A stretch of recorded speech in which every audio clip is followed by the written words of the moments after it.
That has already been increased from time to time. It was in the year 2019, the Prime Minister took a decision to give us 10,000 crore per year budget of, and this year budget also was rupees 17,796.24 crore. So correspondingly, for the next 10 years also, there is a plan to increase the budget by 10,000 crore per annum. माननीय महेश पोद्दार जी। धन्यवाद सभापति महोदय। नाभिकीय विद्युत उत्पादन में इस सरकार में उल्लेखनीय प्रगति हुई है, हम इसका स्वागत करते हैं। मैं माननीय मंत्री महोदय से जानना चाहूँगा कि अब तक विदेशी तकनीकी पे ये विद्युत संयंत्र स्थापित होते थे। मैं जानना चाहूँगा कि स्वदेशीकरण की यात्रा में हमने इस मामले में किस हद तक रास्ता सफ़र किया है और कितने प्रतिशत तकनीकी हमारी इसमें इंडिजिनस हो गई है। धन्यवाद। माननीय मंत्री जी। उपसभापति महोदय, आदरणीय सदस्य ने एक बड़ा महत्वपूर्ण प्रश्न पूछा है जो आप सबके लिए इस समय प्राथमिकता का विषय है, आत्मनिर्भर भारत को लेकर के। और उन्हें जानकर के खुशी होगी कि पहले हमारे अधिकतर प्रोजेक्ट रूस और फ्रांस के सहयोग से हुआ करते थे। अब धीरे धीरे जो हमारे नए रिएक्टर्स लग रहे हैं वो प्योरली इंडिजिनस होते जा रहे हैं और इस दिशा में दिन प्रतिदिन कार्य बढ़ रहा है। धन्यवाद। क्वेश्चन नंबर 50 माननीय संभाजी छत्रपति जी। एब्सेंट। माननीय मंत्री जी। उत्तर सभा पटल पर रख दिया जाता है। माननीय Sujit Kumar ji. Sir, I wish to know from the government which are the foreign companies which are helping us in the construction of our nuclear reactors, and also which are the companies which are supplying the essential equipment for the nuclear plants, and is there any China angle to it because of national security? Thank you. माननीय मंत्री जी। No, as far as the foreign collaboration is concerned, wherever it is done, all the safeguards are in place. We have an Atomic Energy Regulatory Board which lays down certain parameters, guidelines, advisory, and at the same time we also follow the international guidelines. And not only one angle or one part of it which you are referring to, which country, in fact the other aspects are also taken into consideration. So the plants are very secure and all the safeguards are have been taken in place. And that is the reason during the COVID pandemic also, the generation of the plants did not suffer to the extent that could have been anticipated. If you see broadly, major projects are in collaboration with, as I said in my response to the earlier question, with Russia, France, and also USA, which have a company called Westinghouse, which is also under the government-linked company. So primarily these are the countries. And even in the respect of these countries, safeguards specifically are also taken. It's not that it is taken for granted. From time to time, inspections are done and all the other regulations are also ensured to be put in place. माननीय V Vijay Sai Reddy. Sir, for the year 2020-21, the budgetary grant for the atomic capital expenditure of atomic energy is 9,345 crores, whereas the revised figure is about 5,962 crores. But Honorable Minister has, in the earlier question, has stated that he has, during the current regime, so many power projects have been granted, nuclear power projects. In reality, there is the gap between the original estimates and the revised estimates is about 3,383 crores, underutilization, under spending. So may I know what are the reasons for the underutilization of? Thank you. No, I agree with the honourable member. There has been a shortfall which happened in all the ministries, all the departments. It is not specific to this department or this ministry. This was mostly on account of COVID. And but in spite of the shortfall, this will not lead to any major adverse effects as far as generation is concerned, because as I said, the generation actually has increased over the years because of the proactive involvement of our scientists and our workers. And not only that, in spite of this shortfall of the amount which you are mentioned between the budget and the allocation and the budget later approved, NPCIL, which controls these atomic energy plants, has been in a position to make monetary contributions to the cause of COVID, 26 crore directly, and in the form of CSR more than rupees 42 crore. In addition, it also, I would use this opportunity to place on record, its contribution in the times of COVID has been miraculous.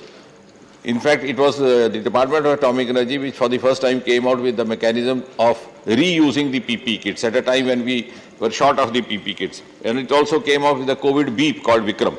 So, in spite of this shortfall, which was anticipated, and this happened in every department and every ministry, we have been able to cope up with it, and I'm sure in the years to come, this would be made good in the proper sense. Thank you.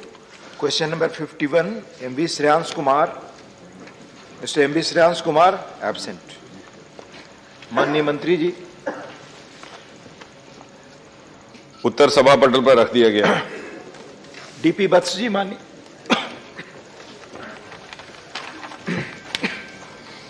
माननीय सभापति जी, आपके through I will like to ask the honourable minister that as a policy of zero tolerance against corruption the officers have been compulsorily retired, trapped and charge sheeted. But this is mostly central government officers.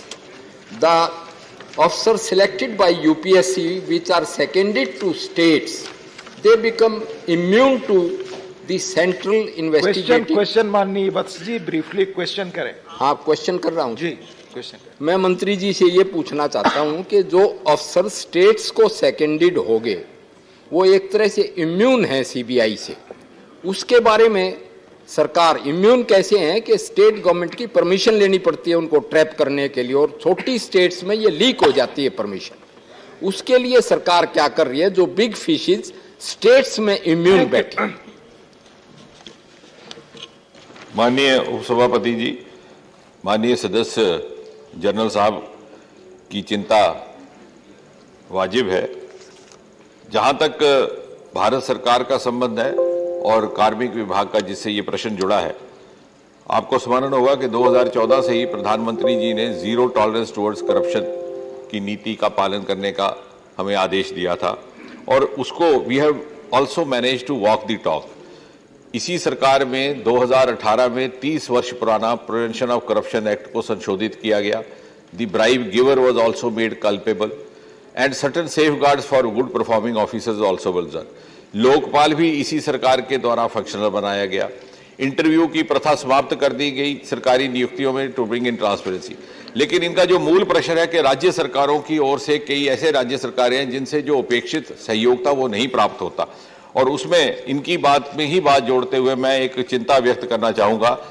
कम से कम 8 राज्य ऐसे हैं, उनमें वो राज्य भी शामिल है जिसके माननीय सदस्य ने ये प्रश्न आया था, भले ही वहाँ उपस्थित नहीं है, कि वो जनरल कंसेंट तो विड्रॉ कर लेते हैं सीबीआई का, क्या हमें सीबीआई पे विश्वास नहीं है, इस पर इसका दुरुपयोग है इत्यादि इत्यादि आरोप लगा के, लेकिन सेलेक्टिव कंसेंट देते रहते हैं जहां उनको सूट करता है। So they don't trust CBI and withdraw the general consent, but they trust CBI when it suits them to fix their adversaries. तो मुझे लगता है it requires a larger introspection, political level, moral level and also proprietary level. हमारे पास बड़ा खूबसूरत उदाहरण है गुजरात प्रदेश का। 2014 से पहले इतने सारे CBI के केस दर्ज कर दिए गए थे गुजरात सरकार के ऊपर, मंत्रियों के ऊपर, मुख्यमंत्री पर भी आरोप थे, लेकिन एक बार भी गुजरात की राज्य सरकार ने जनरल कंसेंट विड्रॉ नहीं किया था, बल्कि सीबीआई के साथ सहयोग किया। तो मुझे लगता है कि जनरल साहब ने एक बड़ा महत्वपूर्ण विषय उठाया है, which requires a larger introspection. धन्यवाद। माननीय ब्रिजलाल जी।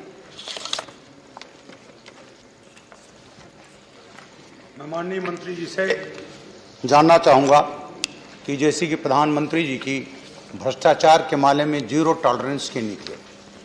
और इसके तहत मैं जानना चाहूँगा कि ऑल इंडिया सर्विसेज और सेंट्रल सर्विसेज के जो अधिकारी हैं उसमें कितने बर्खास्त किए गए हैं, कितने कंपलसरी रिटायर्ड किए गए हैं और कितने ऐसे हैं जिनके खिलाफ चार्जशीट कोर्ट में पेंडिंग है। Thank you sir.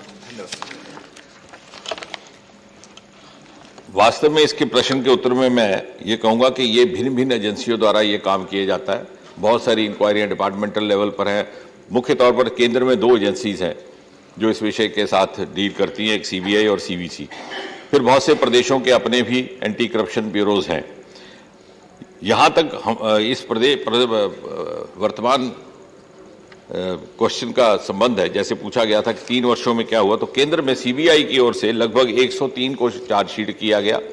समय समय पर जो नॉन परफॉर्मिंग ऑफिसर्स हैं उनको भी बर्खास्त किया जाता है। लेकिन कुल मिलाकर के अगर यदि सारे प्रदेशों और सारी एजेंसीज का अगर आंकड़ा लेना हो तो वो थोड़ा सा उसमें कठिनाई रहती है उसमें, because it's a dynamic figure. परंतु the intent is very clear as far as the Modi government is concern. Thank you.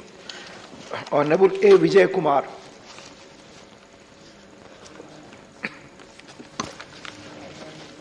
If a subordinate officer is made a complaint against his superior officer, but in the same time the FIR is also put under investigation, the higher officer is in the same post only. At least we want to change it to a unwanted post, then only the subordinate officer wants to get the remedy. For that, our government, our union government, what they are doing there. No, actually, once the case has come in the purview of an investigating agency like CBI or CVC, then it becomes their property. Now, normally government does not interfere in the functioning or the decision making or the view taken by CBI because we respect the autonomy and the independence of these agencies. So, it is their prerogative then to decide. But of course, when they feel that a concerned officer has to be moved from his position in order to, in the interest of fair jurisprudence, the government is always receptive to these suggestions. But government per se would always, as long as the present government headed by Prime Minister Modi is concerned, would always like to dissociate itself and not interfere or give any kind of cues or clues to the CBI as to how it should proceed. Question number 52 Shrimati Mamata Mohanta. अच्छा, माननीय मंत्री जी।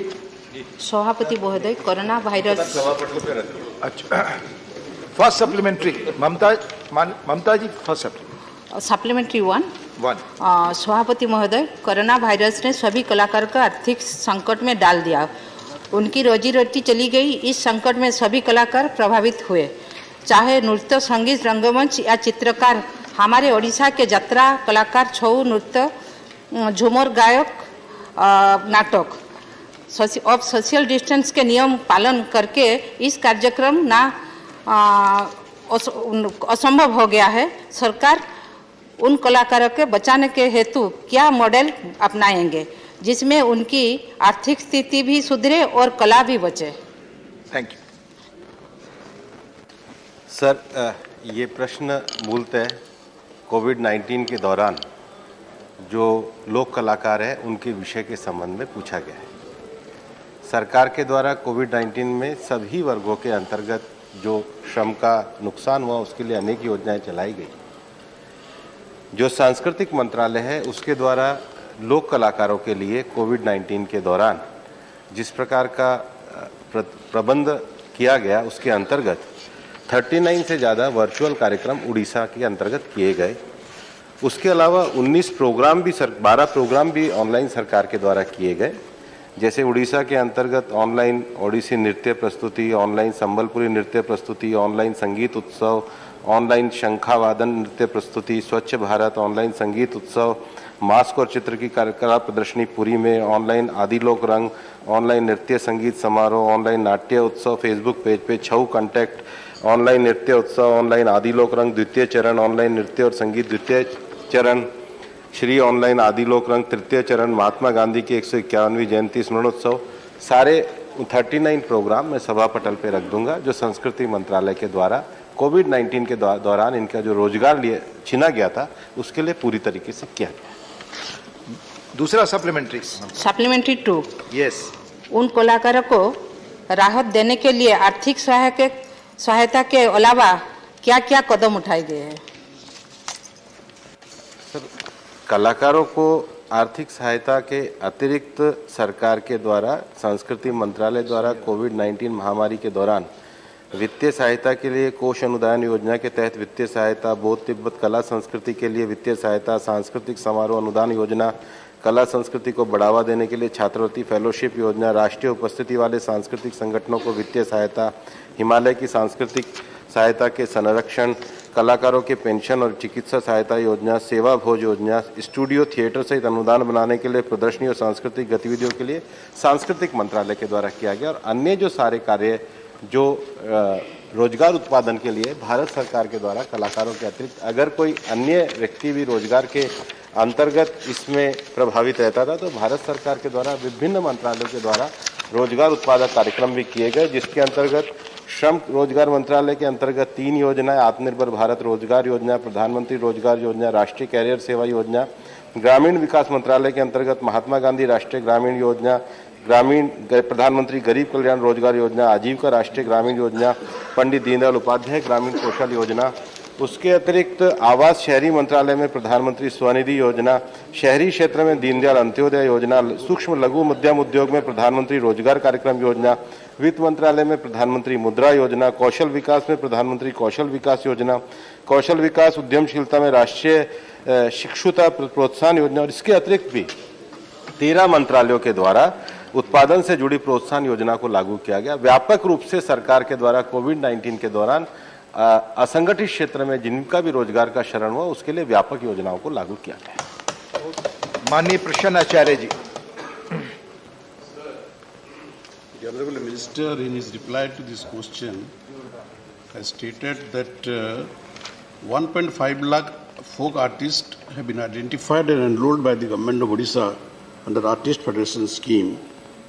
And at the same time, he has also answered that financial assistance to the tune of only rupees 9.27 crore has been extended to artists as remuneration. I would like to know from the Honorable Minister, is this amount enough to meet the total requirement of the total number of artists that has been enrolled under the scheme? And sir, during the COVID-19 period, as all of us know, the artists of the country, like other section of the people, underwent severe financial hardship. And during that time, the pension entitled for the artist, the national pension, were not released by the ministry. So I would like to know from the Honorable Minister, what was the total amount required annually to pay pension to the artist, and what was the total amount released by the ministry for this purpose? Thank you. जो उत्तर पढ़ा है उसका केवल पहला paragraph पढ़ा है, जिसके अंतर्गत ये लिखा गया है कि सांस्कृतिक मंत्रालय भारत सरकार ने कोविड के दौरान कलाकारों को पारिश्रमिक के रूप में 9.27 करोड़ की वित्तीय सहायता प्रदान की गई। जो दूसरा पैराग्राफ है इसके उसमें लिखा है, इसके अलावा अपार्ट फ्रॉम दिस सांस्कृतिक मंत्रालय कृषि अनुदान योजना में वित्तीय सहायता जो मैंने पढ़ी है उसके अंतर्गत जो मेरे पास तथ्य सांस्कृतिक मंत्रालय के द्वारा उपलब्ध कराए गए हैं उसके अंतर्गत 5,462.64 इतना लाख रुपए का जो अनुदान है वो दिया गया, जिसको मैं सभा पटल पे रख दूंगा। नहीं चाहिए। Thank you. माननीय GVL Narasimha Rao.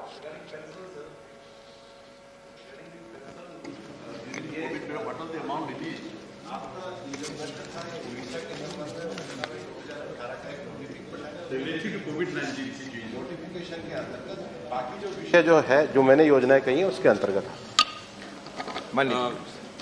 Thank you, Sabhapati ji. My question relates to another section of the workers of the country who have suffered greatly on account of COVID pandemic and lockdown. And the government was very kind to ensure that about 8,000 crores was released to them in COVID-1 and COVID-2. मैं सबसे पहले इसके लिए माननीय मंत्री जी को और माननीय प्रधानमंत्री जी को धन्यवाद देना चाहता हूँ. My question is, the assistance that was given to the construction and other workers was given in every state of the country, but the amount of assistance varied from rupees 1,000 in some states to rupees 5,000 in some other states. I would like to know, even in states where there were enough resources available in the pool of the welfare cess fund, they have given only 1,000, some states. So I would like to ask the Honorable Minister whether any specific guidelines with regard to quantum of assistance also were given, or it was entirely left to the states, and if so, why? Thank you, sir. Sir, ये प्रश्न इस मूल प्रश्न से अलग है, लेकिन मैं माननीय सदस्य महोदय की जानकारी के लिए बताना चाहता हूं कि केंद्रीय स्तर पर एक बोर्ड की स्थापना की गई और विभिन्न राज्यों में भी इस बोर्ड की स्थापना हम राज्य सरकारों के माध्यम से ही करते हैं। राज्य सरकारें जिस प्रकार के अनुदान और अनुशंसा करते हैं उसके आधार पर किया जाता है। धन्यवाद। माननीय Amar Patnaik ji.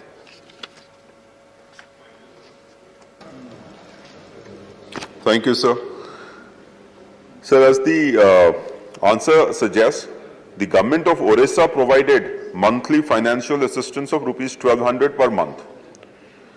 I would like to know from the Honorable Minister through you, sir, whether the central government could consider including these people under the unorganized scheme of the central government, where 3,000 rupees per month is given as pension, in which case it would supplement the effort of the state government. And also, whether interest-free loan could be given to them to the extent of rupees 1 lakh for a certain period of time, so that they can at least survive for the time being, and later on, once their art form comes back to life, they can repay the loan. Sir, माननीय सदस्य महोदय के प्रश्न के दो भाग हैं। पहला विषय उड़ीसा के लोक कलाकारों के द्वारा जो जुड़ा हुआ विषय है, वो आपके उड़ीसा के अंतर्गत जो स्कीम है उसके अंतर्गत है। जहाँ तक केंद्र सरकार की बात है, मैंने विभिन्न योजनाओं को पढ़ा है कि सांस्कृतिक मंत्रालय के द्वारा किया जाता है। जहाँ तक तीसरा जो आपका विषय है, अनऑर्गेनाइज सेक्टर के लिए भारत सरकार के द्वारा अनऑर्गेनाइज सेक्टर के जो हमारे कारीगर हैं, उनका एक पूरा डाटा इकट्ठा किया जा रहा है, जिसको ई श्रम पोर्टल के माध्यम से इकट्ठा किया जा रहा है। और मुझे ये सदन को बताते हुए खुशी है कि हमने तय किया था कि हम 100 दिनों में 10 करोड़ लोगों का रजिस्ट्रेशन करेंगे, लेकिन 100 दिनों से पहले ही माननीय प्रधानमंत्री जी की प्रेरणा से 10 करोड़ के डाटा को हमने प्राप्त किया है। और कुल मिलाकर देश में अनऑर्गेनाइज सेक्टर में 160 किस्म के रोजगारों को हमने उसमें दिया, लेकिन 400 से ज़्यादा किस्म के जो ऑक्यूपेशन है वो देश के अंतर्गत है। देश की सरकार पूरी तरीके से अनऑर्गेनाइज सेक्टर के जो वर्कर्स हैं उनके सामाजिक सुरक्षा के लिए प्रतिबद्ध है। 1 वर्ष के लिए उनके एक सामाजिक सुरक्षा का व्यवस्था भी की जा रही है। इसके अतिरिक्त भी भारत सरकार के द्वारा विभिन्न क्षेत्रों में कोविड-19 के नुकसान के बाद अनऑर्गेनाइज सेक्टर में अनेकों कार्यक्रम भी शुरू किए गए हैं, जैसे digital India, make in India, smart city, Shyama Prasad Mukherjee शहरी मिशन, राष्ट्रीय औद्योगिक गलियारा प्राधिकरण, stand up India, startup India, प्रधानमंत्री आवास योजना, स्वच्छ भारत मिशन ग्रामीण, स्वच्छ भारत मिशन शहरी, SBSU, स्मार्ट सिटी मिशन, कायाकल्प और शहरी परिवर्तन के लिए अटल मिशन, प्रधानमंत्री गरीब कल्याण योजना, जिसमें भी कोविड-19 के बाद अकुशल क्षेत्र के रोजगारों को बड़ा अवसर प्रदान करने का काम केंद्र सरकार द्वारा किया गया है। धन्यवाद। क्वेश्चन नंबर 53, माननीय दीपक प्रकाश जी। 53, question number 53। माननीय मंत्री जी, पहला सप्लीमेंट्री। बहुत बहुत धन्यवाद सभापति महोदय। भारत के यशस्वी प्रधानमंत्री सम्मानीय नरेंद्र मोदी जी की महत्वाकांक्षी योजना स्वदेश दर्शन योजना के लिए मैं उनको बधाई और अभिनंदन करना चाहता हूं। सबसे पहले उसके माध्यम से भारत की एकात्मता और पर्यटन को बढ़ावा देकर के रोजगार के सृजन में और आर्थिक विकास में जो उनका एक योजना है, उसके संदर्भ में मेरा प्रश्न है मंत्री जी से कि क्या पर्यटन मंत्री ये बताने की कृपा करेंगे क्या झारखंड राज्य को स्वदेश दर्शन परियोजना में शामिल किया गया है? यदि हां, तो तत्व संबंधी ब्यौरा क्या है? माननीय अध्यक्ष जी, स्वदेश दर्शन स्कीम में हमने झारखंड को 52.72 करोड़ का 6 डेस्टिनेशन पर एक प्रोजेक्ट दिया हुआ है। ये प्रोजेक्ट 2018 में सैंक्शन हुआ था और ये 6 डेस्टिनेशन से 4 डेस्टिनेशन में प्रोजेक्ट का काम हुआ है, ज़्यादा हुआ है। 2 डेस्टिनेशन में अभी तक शुरू नहीं हुआ है, क्योंकि वहाँ की थोड़ी राज्य सरकार से कोई डॉक्यूमेंटेशन ये सब बाकी था। तो साधारणतः ये जो छह प्रोजेक्ट अलग अलग डेस्टिनेशन पे है। उसमें है डालमा, चंडील, जेटलसूड,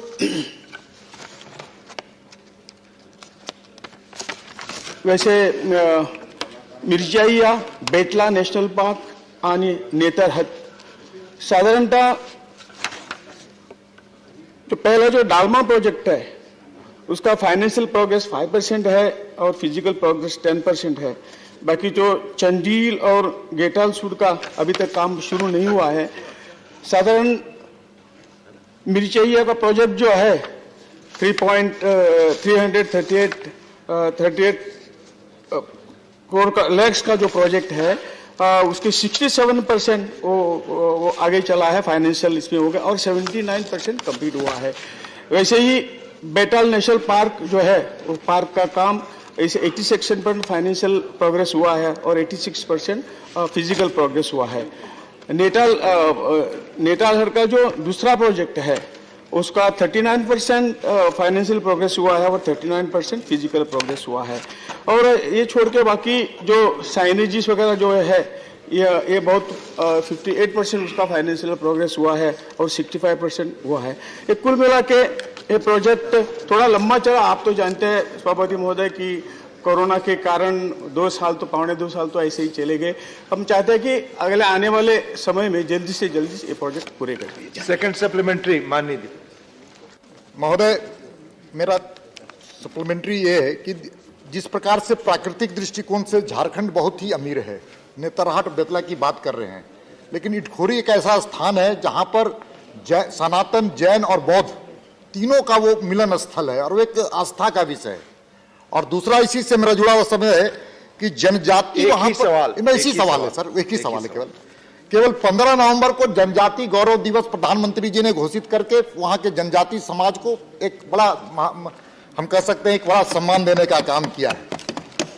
उसी संदर्भ में मेरा नहीं प्रश्न है कि जैसे वहां पर पवित्र स्थल है ट्राइबल का सर, जैसे संथाली समाज के लिए लुगुबुरु, मुंडारी के लिए एक ही सवाल माननीय दीपक जी रखें, एक ही सवाल। एक उरांव का जैसे सीरा सीता है, तो क्या जो आदिवासी समाज का आस्था का स्थान है, पवित्र स्थल है, क्या इसको इस योजना में जोड़ने की सरकार की कोई योजना है क्या? ये आपके सुझाव हैं माननीय मंत्री जी उस पर?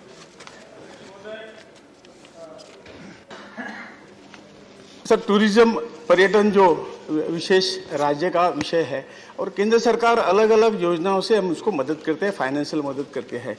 जब तक वहां से प्रस्ताव नहीं आएगा तब तक हम इसके ऊपर कुछ कह नहीं सकेंगे। मैं माननीय सदस्य को रिक्वेस्ट करता हूं, आपका जो जहां जहां आपने बताया वो प्रस्ताव भेज दे, हम निश्चित तौर से उसके ऊपर गौर करेंगे।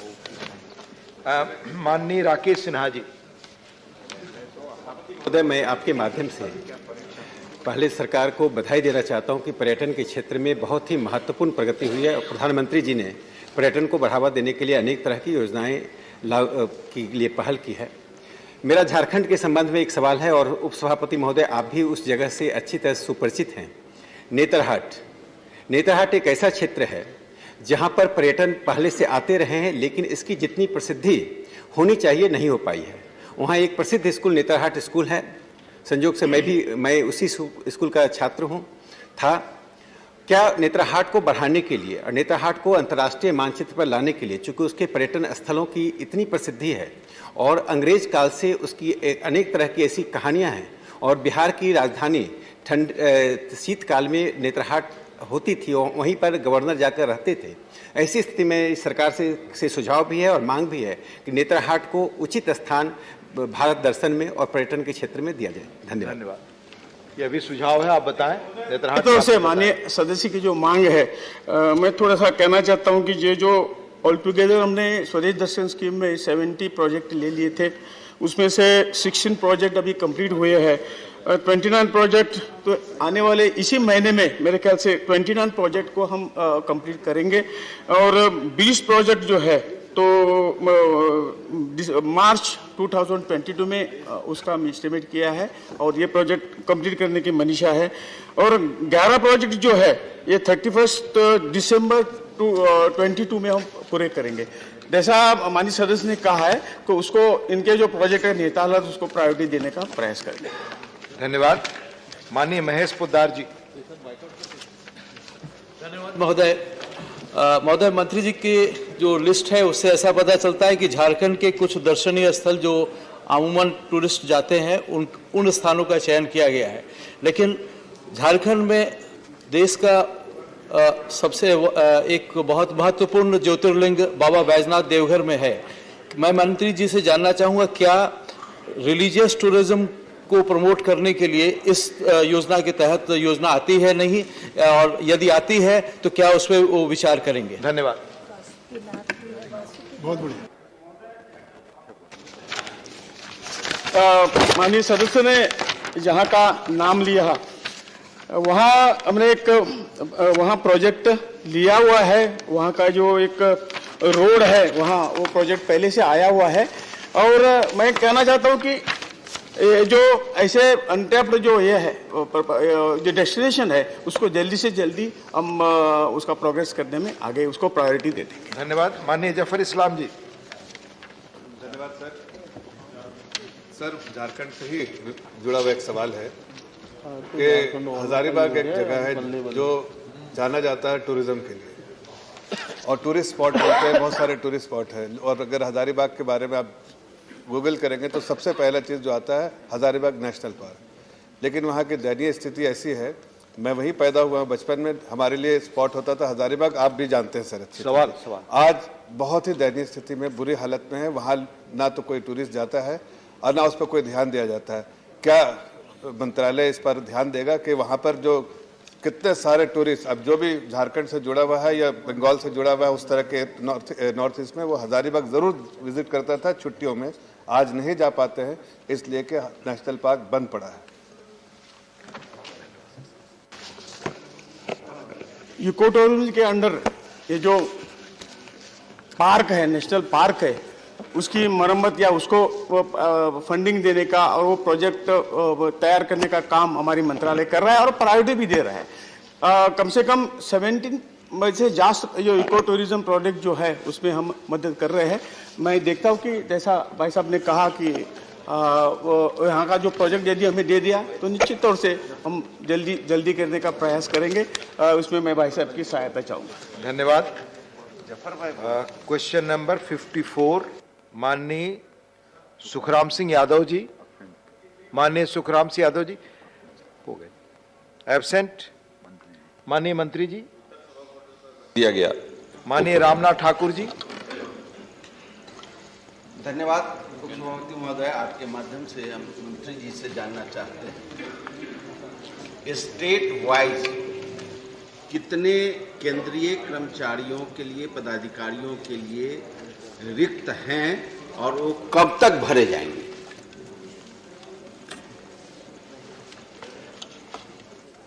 उपसभापति महोदय, माननीय सदस्य की चिंता सभी सारे समाज की चिंता रहती है कि कितने पद हैं और कितनी नियुक्तियां होंगी और कितना अभाव है, परंतु उन्हें ये जानकर के संतोष होगा कि निरंतर मोदी जी के नेतृत्व में जहां एक और नियुक्तियों की प्रक्रिया को तीव्र गति दी गई, वहां साथ ही साथ अनेकों नई वैकेंसीज भी क्रिएट करने का प्रयास हुआ है। और यदि आप आंकड़े देखें तो वर्तमान सरकार के 7 वर्षों की तुलना यदि आप पिछले 7 वर्षों से करें, अर्थात 2007-8 से लेकर के 2013-14 तक, तो उस अंतराल में 6,19,027 नियुक्तियां हुई थी यूपीएससी, रेलवे रिक्रूटमेंट बोर्ड और एसएससी के माध्यम से, जो केंद्र की संस्थाएं हैं। उसके विपरीत अब के 7 वर्षों में यद्यपि 1.5-2 वर्ष कोविड काल रहा, फिर भी लगभग 1 लाख वृद्धि हुई है नियुक्तियों की संख्या में, अर्थात 6,98,011। और इसके अतिरिक्त यदि आप देखें कि नई वैकेंसीज पैदा करने का क्रम, तो 2014 में जब ये सरकार आई तो सैंक्शनड स्ट्रेंथ केंद्रीय पदों की थी 36,45,584। आज 2020, क्योंकि 21 तो अभी समाप्त होने को है, तो 20 के अंत तक ये आंकड़ा बढ़कर के 40,04,941 हो गया, बावजूद कोविड के। तो कहने का तात्पर्य ये कि एक और वैकेंसीज बढ़ाने का भी प्रयास हो रहा है, दूसरी गति भी बढ़ाई जा रही है। इसमें एक बाधा आती है जिसमें सभी माननीय सदस्य भी प्रयास कर सकते हैं और हम भी करते हैं कि बहुत सी लिटिगेशंस ऐसी रहती हैं आपस में, जिसके कारण पदोन्नतियां करना दिक्कत हो जाता है। अगर की जाए तो एडहॉक की जाए तो उसके लिए भी कभी कभी रिट हो जाती है। लेकिन सरकार की ओर से किसी प्रकार का विलंब या कमी नहीं रहती, बल्कि इसको और ज़्यादा पारदर्शिता लाने के लिए 2016 पहली जनवरी से इंटरव्यू की प्रथा भी समाप्त कर दी गई और आने वाले समय में इसको और सरल बनाने के लिए एक कंबाइंड एलिजिबिलिटी टेस्ट रहेगा नेशनल रिक्रूटमेंट एजेंसी के तहत। हमारी तो कल्पना ये थी कि इसी वर्ष अक्टूबर में उस तरह का पहला टेस्ट हो जाता, जिससे कि देश के प्रत्येक जिले में एक सेंटर रहेगा। तो लेवल प्लेइंग फील्ड, किसी को किसी तरह की डिसएडवांटेज नहीं रहेगी, चाहे किसी भी वर्ग से वो उम्मीदवार संबंधित क्यों ना हो। और शुरुआत में 3 विभागों को लेकर के ये टेस्ट किया जाएगा। उसमें रहेंगे रेलवे, बैंकिंग सेक्टर और एसएससी वाले पद, और आगे चल करके उस अनुभव के आधार पर इसको और व्यापक बनाने का प्रयास रहेगा। धन्यवाद। Honourable P Wilson ji. Honorable Minister, I wanted to know what steps you have taken to fill up the vacancies that is meant for the scheduled caste, scheduled tribe and OBCs. And we find that large vacancies are there even without being filled up. And what steps you have taken to bring a constitutional amendment for reservations for OBCs in promotional post? Thank you. Deputy Chairman, sir, I appreciate the concern of the honourable member. As you would have noticed, the present government headed by Prime Minister Modi has always given high priority to the concerns and the condition of the scheduled castes and scheduled tribes, as well as the other weaker sections, and also the OBC as mentioned by the honourable member.